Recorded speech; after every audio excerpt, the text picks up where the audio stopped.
Welcome once again to Philosophy Online Lecture. Today we will be talking about Paulo Freire critical pedagogy, and it will be very short and brief. Okay, but we'll be looking at every key point. Okay, now Paulo Freire lived between 1921 to 1997.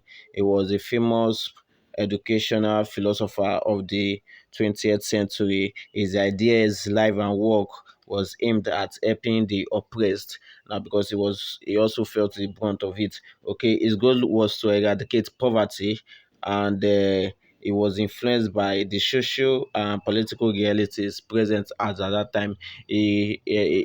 Please note that he is from Brazil and the native of Brazil too. And the situations of things around there were actually influential in his philosophy. Okay, now the term pedagogy means the process of teaching, that is the model of teaching. Okay, so moving forward, you would understand what you are saying. Now, Paulo Freire critical pedagogy was aimed at the use of a democratic approach to achieving a democratic ideal. Now, what was the problem? What prompted all this? Paulo Freire was a teacher, and his experience in relationship with students influenced his education philosophy.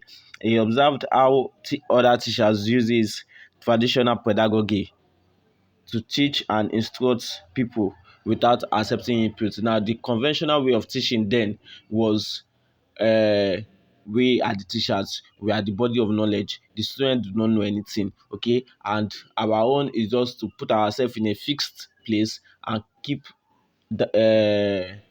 uploading uploading knowledge into the student, and the student just download and nothing else. Okay, so that was what is Paulo Freire observed, and this was what he actually frowned at because students are not allowed to have input. Okay, they're only allowed to listen. It's called the banking concept of education to Paulo Freire. Okay, depositing knowledge. Okay, now this Paul Freire viewed as a violent way of teaching. Okay, because students are not allowed to be critical and to express themselves confidently. Okay, now the banking concept of education is a vertical one, that is from the teacher to the student. Okay, so to solve this, Paulo Freire proposed a critical pedagogy. Okay, now critical pedagogy is also known as problem posing method, and this is a democratic approach to teaching and learning.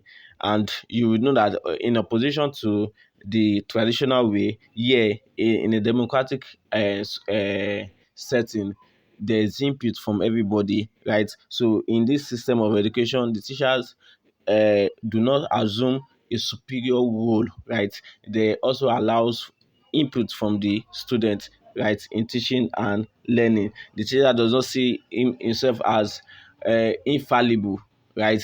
That is not capable of making mistakes. The teacher relationship with the student here is more like is even an horizontal one. Okay, like in we have observed some teachers when they teach, they like asking questions and then we also respond. Whereas some teachers, when they come in, they will just see what they have to say, no questions, and then they will go.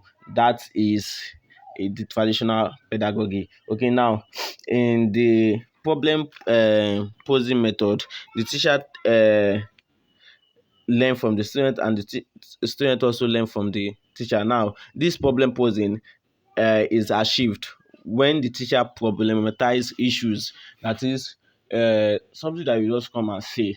When you problematize issues, students do not give ready-made answers. They are pushed to think critically, right, and respond. For example, if you just tell them, ask them what is philosophy of education, it is different from saying that what are those problems you have observed in the educational system. Now you have problematized the issue, and students do not have ready-made answers, but they are made to think deeply. Okay, so that is the problem posing method. Okay, so in this system, the students are not treated as objects, but also as rational beings too. Okay, so in the critical pedagogy in the or the democratic approach, or the problem posing method, disposition and dialogue are valued, okay, and they become effective, and students are not only confined to knowledge in the classroom alone,